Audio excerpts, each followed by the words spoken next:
காட்டும். எனக்கும் உனக்கும் இருக்கும் நெருக்கம்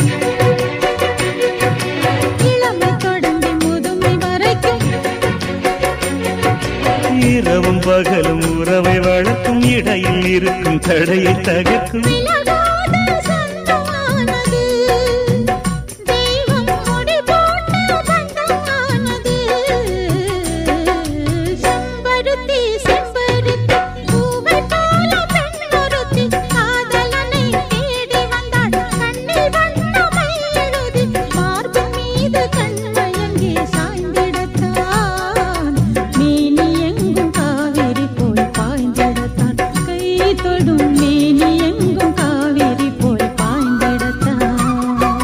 செம்பருத்தி செம்பருத்தி பூவை போல பெண்ணொருத்தி